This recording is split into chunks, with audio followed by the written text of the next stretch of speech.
Guys, Shanks has a twin brother, confirmed. And this jaw-dropping final shot of a Shanks lookalike arriving in Elbaf has just everyone, including me, absolutely dying to know what exactly is going to happen next and what is going on. Is he a good guy here to help Luffy? Is he going to bring absolute chaos to what has already been a pretty wild start to the Elbaf arc? Or is he maybe even a clone who was forced to serve the world government? But somehow, as hard as it may be to believe, that is far from the only shocking reveal, because with everything that we now learned about Loki and his father in this chapter, I think that I figured out exactly what happened when Loki supposedly at least killed his own father all those years ago, which we're just gonna have to talk about in a lot of depth and detail towards the end as well. And that's not even the most controversial part of this chapter either, because after Saul was now officially revealed to be alive, we might have two more fake out death situations coming, with both Vega Punk and Kuma potentially coming back to life very soon. And we're also gonna get into that heated debate in just a moment, but first we just have to start, of course, with fake Shanks here and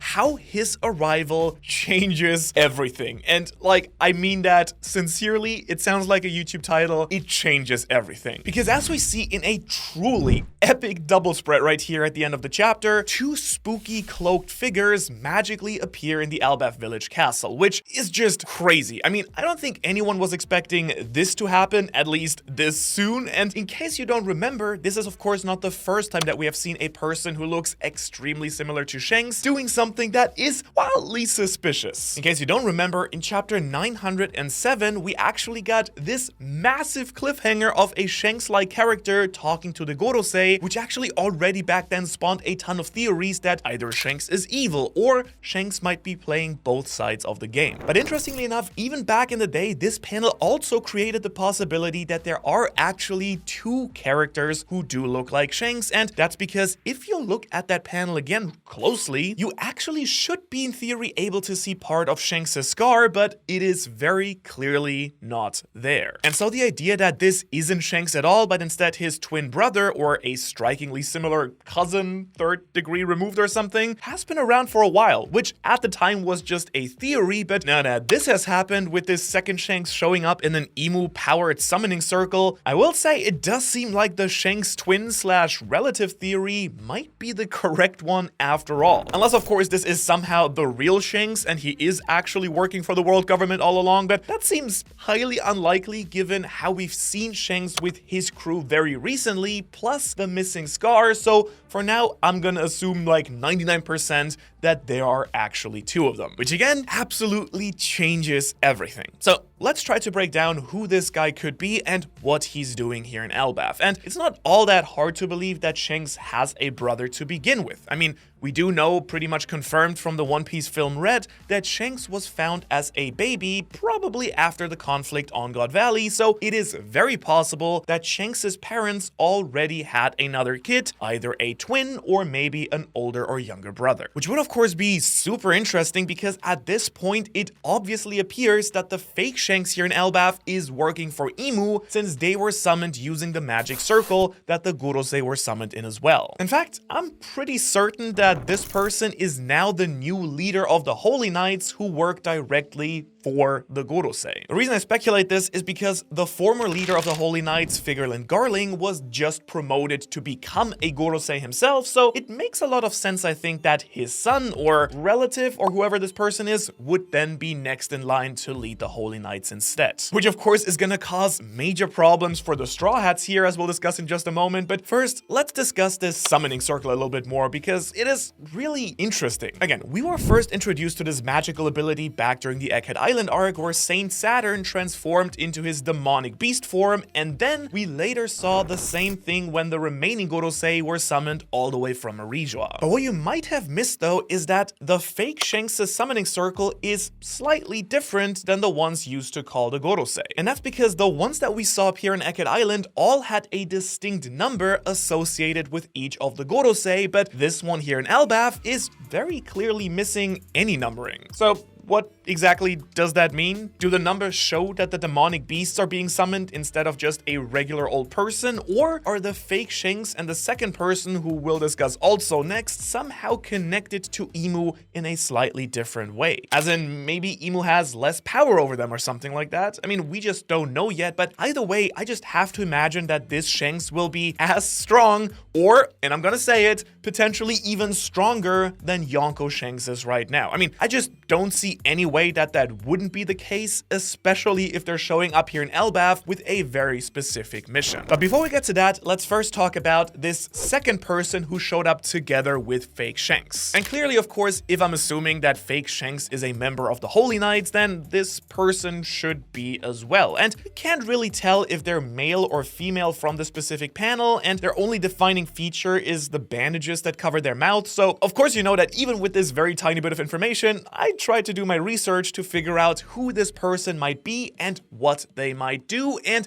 I found almost nothing. It's actually really tough from just this little bit of information, but if we're continuing with the idea that the Gorosei's beast forms are actually all based on yokai, which are these Japanese demon monsters and other monsters from Japanese mythology, then I did find something related that could be really interesting. Because two figures from Japanese urban legends traditionally have bandages over their mouth. One of them is called Hanako, who is a ghost girl who haunts schools, and the other one is Kuchisake Onna, who often hides her messed up mouth with bandages and carries around a knife. So maybe if all the Gorosei are yokai, then, you know, like the remaining Holy Knights are themed around ghosts, Japanese ghosts, and so maybe this person will have some ghost powers or carry around a blade. But really the most interesting parallel that we can make between this second Holy Knight and Elbaf is actually with Loki himself. Because as we see, once again, even in this chapter, Loki also has bandages on his face, but instead of his mouth, they of course cover his eyes. And so even though it does feel a bit like a reach,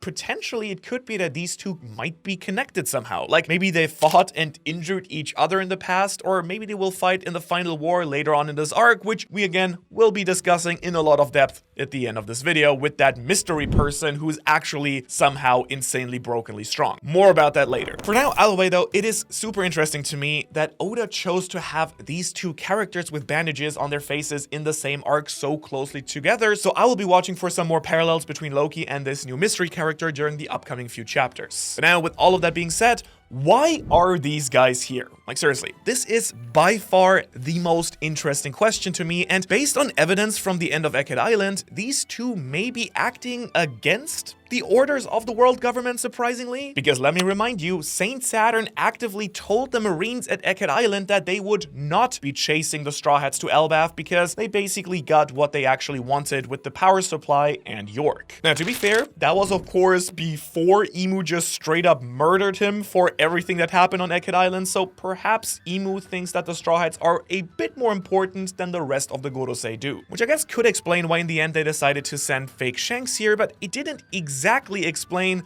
what they will do here and why Imu would be sending them right now. Now, just to put it out there, the simplest answer would of course be that they were sent here to take out the Straw Hats, but I honestly feel like that's probably not the case. I mean, first off, Imu already knows that Luffy has awakened his Nika form. It is literally on Luffy's bounty poster, so why wait until he's literally in the middle of the strongest island that isn't part of the world government to start now sending an assassination squad after him? Plus, on top of that, Luffy is at the very least not that far away from the real Shanks' strength, we can assume, so would they really only send 2 fighters to try and take him out? Again, I feel like I don't think so. Which then kind of leaves us to consider some of the other options for their appearance here instead, which might be more fun. First off, I personally think that the most interesting option is that fake Shanks actually came here on his own will and not at all under the orders from Imu. Because honestly, I think it would be incredible if this version of Shanks is actually, you know, more of a good guy or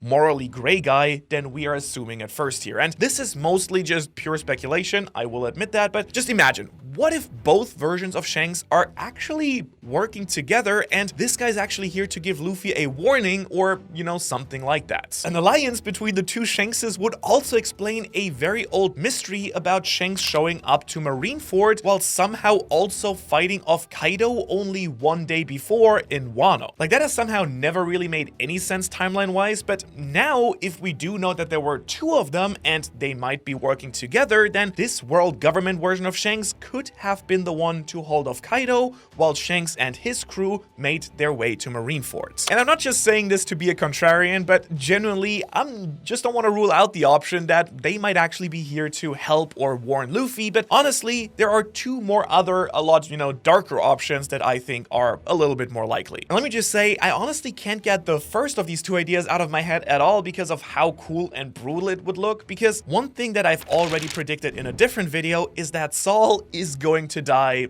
again, straight up. Like, the signs are all there. Even if it was supposedly just a gag, Oda has reintroduced Saul having fallen down twice now, and even though it seems like that was all about nothing, I wouldn't be surprised if Saul does indeed die very soon. And I mean, now that we have a possibly antagonistic Shanks twin here in Elbaf, Saul could be in a lot of danger, because can you just picture a scene with Saul talking about the poneglyphs or the Void Century, even about to reveal something big to Luffy, and then bam, fake Shanks' divine departure right through him? Like, it would be tragic and shocking on so many levels. Not only would Saul be dead and Robin would be absolutely crushed, but Luffy would see someone who he looks up to committing a horrible act. And of course, he wouldn't know right away that this probably isn't the real Shanks, so it would be absolutely soul-crushing to Luffy in so many different ways. Like, I honestly can't wait to learn how this all shakes out, just like you can learn perfect Japanese by using Migaku here,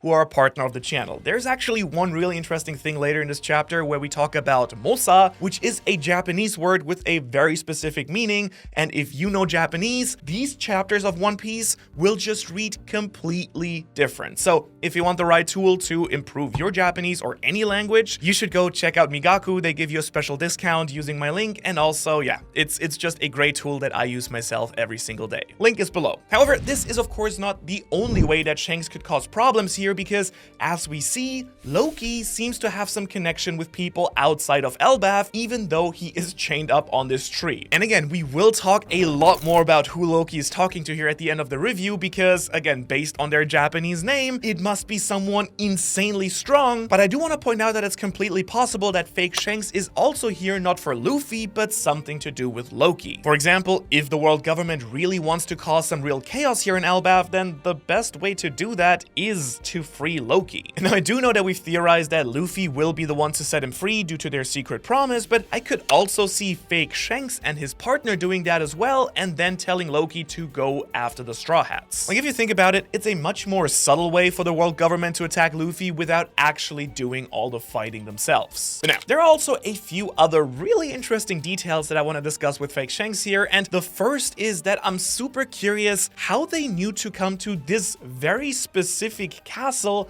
at this very exact time. You know, I mean, they pretty much knew exactly where to come looking for them. To me, that can basically just mean one of two things. Either there is a world government spy working in Elbaf, looking at U-Road, or maybe Imu does have some sort of omniscient, godlike ability to see events all over the world, which, let me just say, would be absolutely terrifying for anyone not part of the world government. But this would of course also explain why they only chose to come to Elbaf now that the Straw Hats have arrived as well. Although again, if Imu can just send people anywhere in the world at any time, anywhere, why haven't they ever invaded Elbaf before with like some sneak attack exactly like this? Remember, the Island of Giants is considered one of the biggest threats to the world government after all, with the strongest army in the world, so just wondering what the timing is all about here. Now, besides that though, I do think it's pretty much confirmed at this point that our fake Shanks here is the final mysterious figure that we saw in this epic panel at the end of chapter 1121. And from the context of that chapter, these characters are going to be major players in finding the One Piece and the final war, so I really don't think that this fake Shanks will be an Elbaf only villain, and we will surely be seeing him again during the final battles as well. But since we're in Elbaf, we of course can't talk about Shanks without also bringing up his North mythology connections, and now more than ever, it really seems like this fake Shanks will be the one to start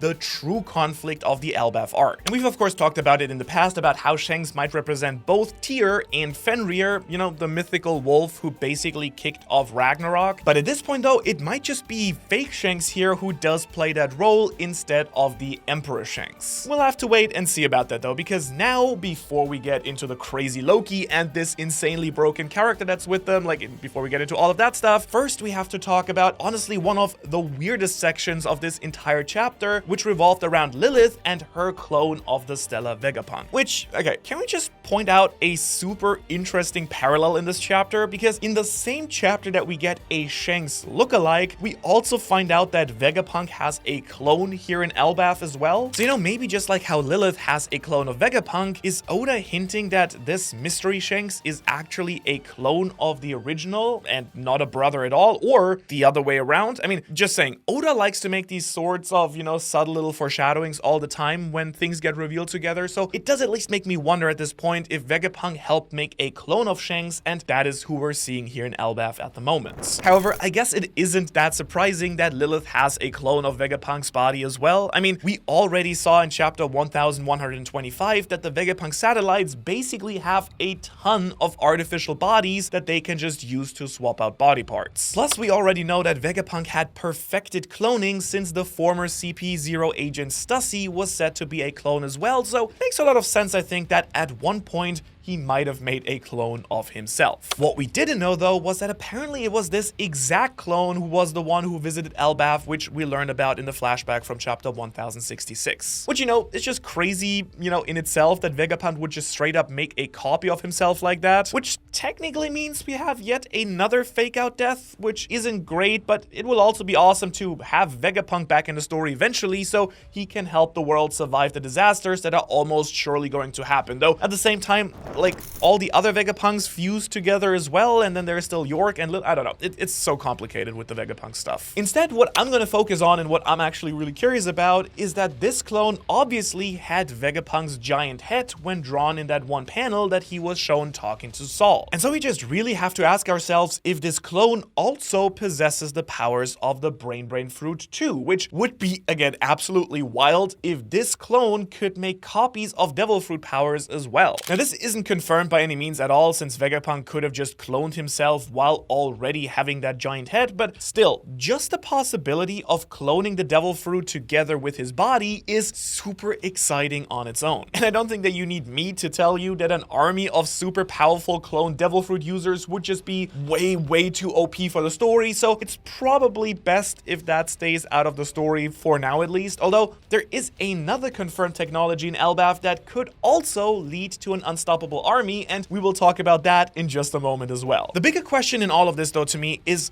what exactly is Lilith going to do here on Egghead? Because as we saw in the last chapter, she's clearly absolutely fascinated by the climate and all the technology that does exist on the island in Elbaf here. And then of course in this chapter she goes on to say that she plans to build a brand new lab here on Elbaf with the purpose of reviving the Vegapunk clone and even curing Kuma, which, okay, I mean, just sounds absolutely insane. Restoring the Vegapunk clone is one thing, but isn't Kuma basically brain dead with all of his memories completely wiped? So how is she planning to cure that? Well, one option, of course, could be that Vegapunk actually made copies of Kuma's memories, personality, and, you know, all of that, and so she could theoretically just upload all of that back into his brain, which, once again, feels like a little bit of a cop-out and yet another fake-out death, but you know, at this point, I guess we should just be used to that. Now, besides that, though, there is another purpose that I could see for Lilith having a new lab here in Elbaf as well. Assuming, of course, that the Giants agree to let her build one, and she survives everything that's going on with fake Shanks, Loki, and this new mystery character, Mosa. But assuming that she does actually build her own lab here, then I do think we could see a major study into the supernatural environment here in the land of the Giants as well. And as we've already discussed in a lot of the past videos, it does seem like this place is really special because for some reason it allows for much of the ancient technology that Vega Punk himself developed on Egghead Island to function properly here as well. And again, as we've speculated in the past, or I'm saying speculate, like Vega Punk basically told us that this technology was based off of technology from the ancient kingdom, so I wouldn't be surprised even one bit if Lilith just decides to figure out why the climate here in Elbaf is so special and maybe even how it could possibly be spread around the entire world. I mean, that definitely does fit in with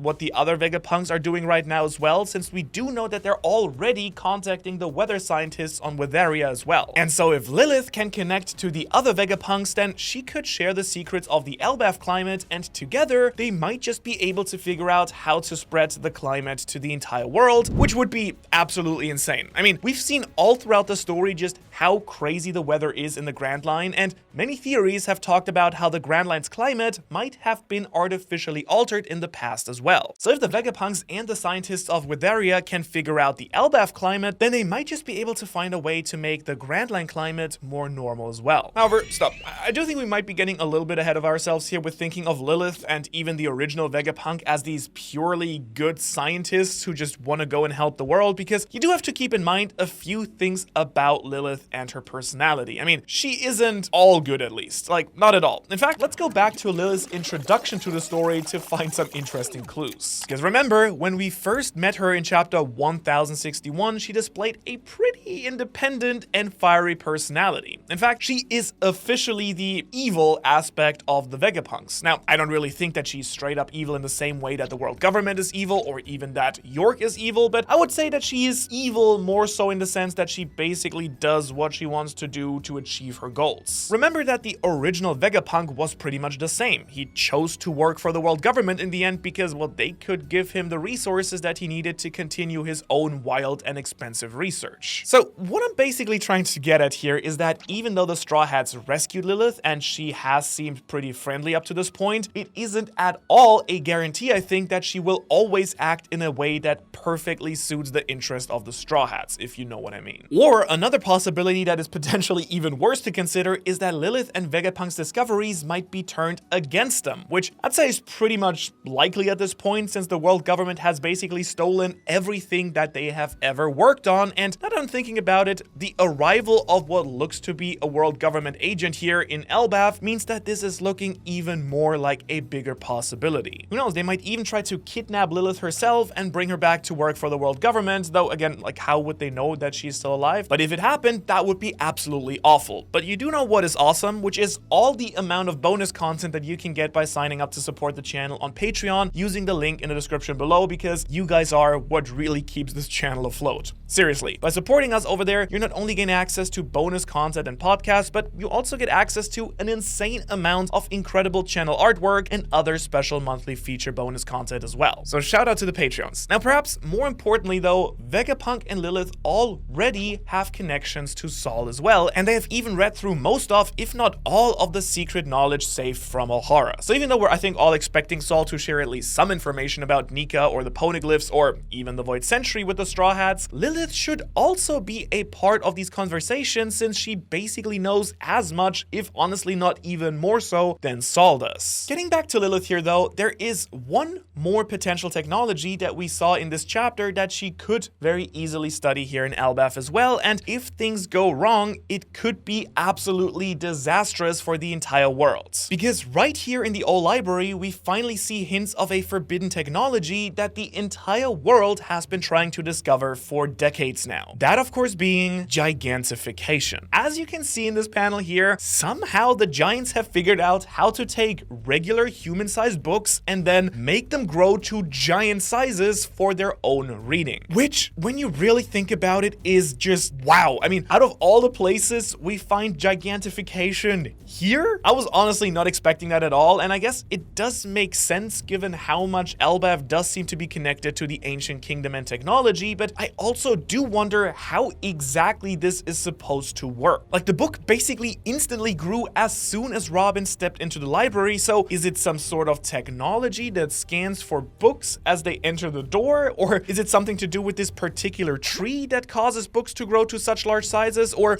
is it possibly some sort of devil fruit ability? We just straight up don't know for now, but with this ability now having been revealed, I do wonder if Lilith will be looking into this technology for herself or the rest of the world. Because honestly, this might potentially solve one of the biggest questions about this arc as a whole. If you watched my last chapter review, I actually went into a lot of detail about how I personally think that it just purely from a visual and drawing perspective, that it might get really old really fast to just constantly have the Straw Hats be so much smaller than the giants and the environment around them for the entire arc. I mean, can you imagine Oda having to constantly draw the Straw Hats standing on the giant's hands and shoulders for however many tens or hundreds of chapters that this arc will be going on? Like, I certainly can't. And yet here we have the perfect solution to make the entire crew bigger for the rest of at least this arc. And besides the fact that having a super-sized crew would be pretty cool, I think it would simply look a lot better and be a lot easier to draw to have the Straw Hats on equal footing with the giants. I will say there are some major problems with this idea though, and the first of course is that we just don't even know if this technology works on living things. For all we know, it's entirely possible that it only works on books, so it might not even be possible for it to work on the crew whatsoever. Or the much more interesting possibility is that they try to use Gigantification on the crew, but then something goes terribly wrong and leaves them with a major weakness for the rest of the arc instead. Me personally, I would absolutely be on board for that, and it would be an interesting challenge for them to overcome, plus it would kind of hint at the dangers of using this kind of technology to begin with. Now, of course, I gotta say that all of this might just not even be possible at all, but the possibilities to think about here are just really fun to me. I could even see a scenario where if the power is related to the tree itself, then this might just be how the residents of Elbaf became giants to begin with. I mean, it certainly does fit the theme that at one time everyone and everything on Elbaf was forced to grow to extreme sizes, which I'm pretty sure that Lilith will want to learn all the secrets about ASAP as well. However, I gotta say, maybe the saddest part of all of this new information about Lilith's plans is that this very likely means that after all, both she and Bonnie will not be joining the crew like many of us, including me, basically, like, maybe not took for granted, but really hoped. So when you think about it, if Lilith is gonna be setting up a lab here, she certainly won't be sailing around with the rest of the crew. And on top of that, there's just no way that Bonnie is going on without Kuma, so if Lilith does intend to bring Kuma back to life, then Bonnie will 1000% be staying with her as well, right? So I guess rest in peace to our latest new Straw Hat crewmate theories. And I guess we have some open positions again. Are you thinking what I'm thinking? Loki, anyone?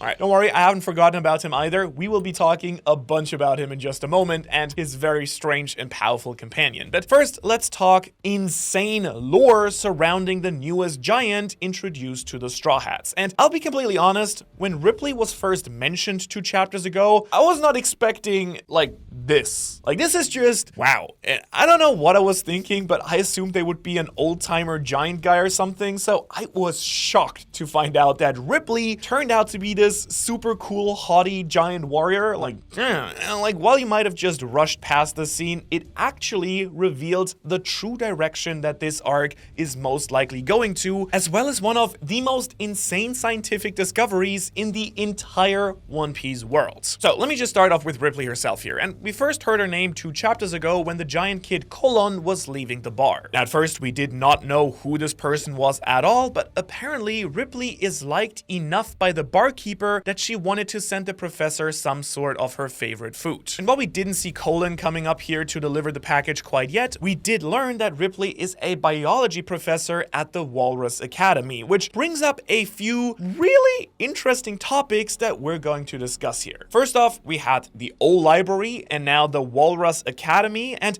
with all of these animal-themed village buildings, my radar is now fully active and searching for something named after whales. Because as you might know, whales are super important to the lore of One Piece. They show up all over the place whenever the Poneglyphs, the Ancient Kingdom, and the Void Century, and Laugh Tale are mentioned, and at the start and halfway point to the Grand Line, so I would not be surprised one bit if there is some building named after whales that becomes really important and central to the Elbaf narrative. Besides just that though, it really does seem like Elbaf kids do get the best schooling in the entire One Piece world. Like, they have libraries, biology and history professors. Like, seriously, these kids are going to grow up to be insanely well educated, and it does seem like this is all thanks to the former king of Elbaf, Harald. And the Walrus Academy does seem to follow Harald's teachings, even though he is gone now, because the kids who go to this academy learn proper manners and really all sorts of things that don't seem to be too common for the Island of Giants otherwise. Which, when you think about it, is a little bit odd because Ripley herself is from that previous generation of more violent giants, so it's really interesting to see how even fierce warriors like her can change their own ways. And this is all interesting to talk about, but much more importantly, this could be foreshadowing the future of this arc, as we've already discussed with Luffy fulfilling King Harold's wishes and creating a more united and peaceful Elbaf. Back to Ripley now though, because she dropped one more lore bomb by straight up asking to see Luffy's Nika form. Like, it's important to look at her exact words here, because from what she says, it doesn't appear that Nika is actually a god, but more like a legendary warrior from their own mythology. And if you ask me, that does make a lot of sense that he isn't actually their god, but just a figure from their lore. However, I do wonder if the Nika that she is referencing is the same as the giant sun god, because the sun god definitely seems like someone way more important to their own culture. But along with all of this interesting new information about Ripley herself, she also blessed us with even more lore surrounding Loki and his father, which might actually be the clue that we needed to figure out if Loki actually killed his father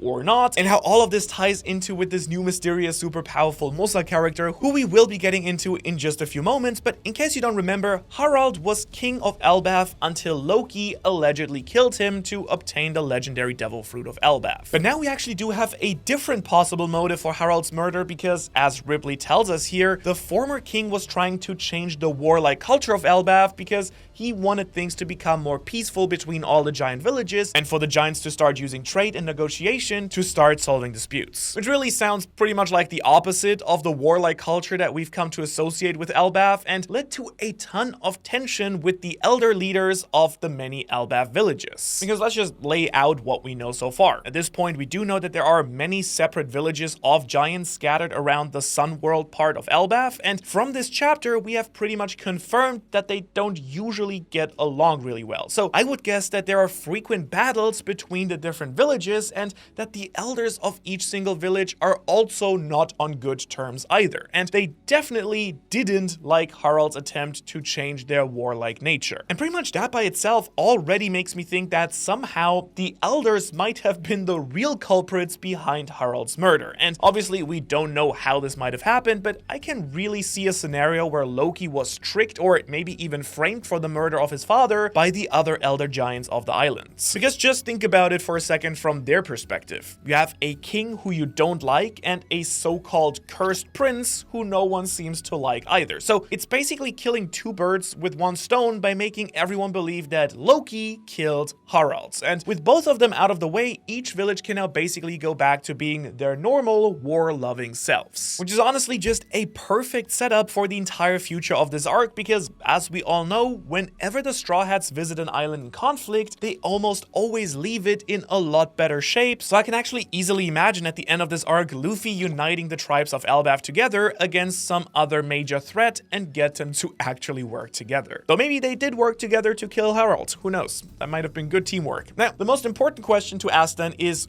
what is that big threat going to be? Will it be Loki, who wants revenge for being set up for murder? Well, that seems a little bit unlikely, especially with everything we've already discussed about his seemingly decent personality from his conversation with Mosa, although we can't rule it out completely as well. Like, I'm not gonna die on that hill. But of course, this chapter also introduced us to a brand new threat with the Shanks lookalike and his companion, which does seem like a much more obvious source of conflict. Because one, they are humans, which the Giants don't usually allow on the island, and two, it is highly likely that they were sent here by Emu, which is basically a guarantee that they won't be friendly. So they could be the perfect catalyst to unite the giant tribes together against a common massive threat. But really, whatever this conflict ends up being, I definitely predict that the Giants will find a way to come together, which means that they most likely will be selecting a new king at the end of the arc, because they currently don't have one. My personal money would be on Hyrule, but we're gonna see. Just gonna call it early now, and then if I get it right, you know, cha-ching, and if not, like, I got it wrong. However, the one person who could fight against this unification is, of course, Hyrujin's brother, Loki. And boy, let's get to it. Did we get some special new perspective about Loki in this chapter, because he had an honestly quite eye-opening conversation with another new character who is called Mosa in this chapter as well. And before we talk about everything that this could mean for Loki, because I'm insanely hyped for that, let's discuss what we learned about Mosa here first. Because honestly, first off, I doubt that this is even their real name. In Japanese, Mosa, we talked about this earlier, is a term used to talk about someone who is basically a master of some competition or skill, like someone really, really powerful and good at fighting. So whoever Loki is talking to, he is clearly showing them a ton of respect and thinks that they are some sort of heroic figure, which actually might give us some clue as to who they might be. But that's not the only clue we get, and I bet most of you guys might have missed this, because we also do get a clear shot of the Dendenmushi that Loki is using to communicate. And in case you forgot, Dendenmushis typically take on the appearance of whoever is on the other side of the call, so it does seem like Mosa is some sort of elderly person with a large beard, which pretty much leads us to only consider older characters for Mosa's true identity. Now, one really easy theory would be that Mosa is just straight up one of the elders of the giant villages, such as Jarul. I mean, they certainly do seem to fit the giant beard vibe that the Dendenmushi is giving off. Plus, Jarul and the other elders are commonly known as great warriors among the giants. But to cap it all off, we also know that the giant elders were against the old King Harald's anti-war teaching, so it makes some sense that Loki would have connections with some of the elders, since he was connected to King Harald's death. However, there is some evidence that this isn't a giant elder at all, because during the conversation, Loki actually hints at some sort of traumatizing experience that this Mosa character had in the past, and that Loki would have killed all of Mosa's enemies had he been there to help them. Which I gotta say isn't a lot to go off of, but talking about a traumatizing experience doesn't sound like something that one of the giant elders would really do, right? And on top of that, Mosa comments that Loki is actually a lot more kind-hearted than he lets on, which, first of all, that pretty much confirms our theory that Loki is not just straight up an evil dude, so theory confirmed, let's go. I'm not saying he's 100% a good guy either, but we at least have confirmation that Loki does have a good side to him. But back to this traumatizing event, they could of course be talking about, for example, Big Mom's rampage in Elbaf as a child, but I don't really think that that fits too well here. And other horrible things with ties to Elbaf include the burning of Ohara, which obviously didn't happen in Elbaf, but since all the books were brought here, that could have drawn the attention of any other survivors of the tragedy. In particular, I'm kind of wondering about someone like Robin's father, who we do know next to nothing about, but could make an appearance since we are in the arc most directly related to Ohara now anyways. Unless, of course, Robin's father is actually Dragon. Now, of course, this could also be the man marked by flames that we're still waiting to learn more about. But one other idea I had that would be a perfect setup for the future of the story is that this person is somehow a survivor of the terrible battle at God Valley. And there are actually a few layers to this, so let me quickly break it down. Because if we're looking at survivors of a tragedy, this could be one of the slaves who were actually hunted down by the Celestial Dragons. As we learned during Ekid Island, the Celestial Dragons basically took over this island and then staged a big manhunt for their own enjoyment. And to me personally, I think that would certainly qualify as traumatizing, and it would kind of set up Loki to have a grudge against the world nobles, which would be another sign of him becoming an ally for Luffy. Now, on the other hand, this Mosa figure could have been part of the second major event there involving the clash between the Rocks Pirates and the Raja Pirates. Maybe even, I don't know, someone like Skopper Gaban? who we're still waiting to learn more about. My boy's gotta come back to the story. But however it turns out, this character will certainly play some major important role later on throughout this arc. And what's really interesting here is that we're told that Loki has never met Mosa, but then how are they able to contact each other through the Denden Mushi to begin with? Did someone plant that snail phone next to Loki, or did he just have it before he was ever chained up? I mean, just another thing to think about, I think. But with all of this new characterization that we're getting for Loki, I think we can definitely say that it's looking like there's more to his supposed murder of King Harald than we were first ever told. At this point, I personally really don't think it was just straight up cold-blooded murder to get a devil fruit, and it seems more like Loki was tricked into killing his father, or he was set up. Or,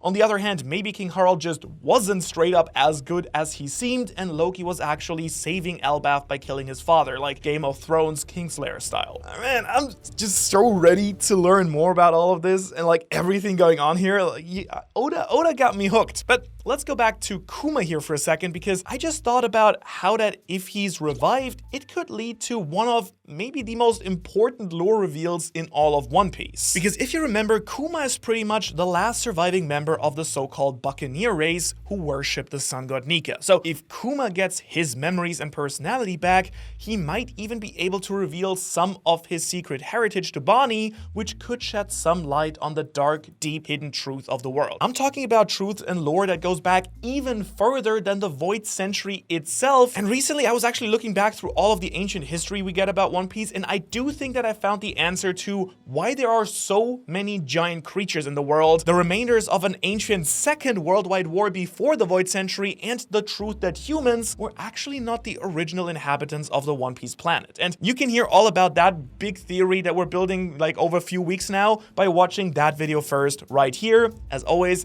Shanks, so much for watching, and as always, a special thank you to all of our amazing Patreon supporters right here. I really appreciate all of your support. It really makes this channel. As always, I will see you in the next one, and thanks so much, Shanks, so much for watching. Double Shanks.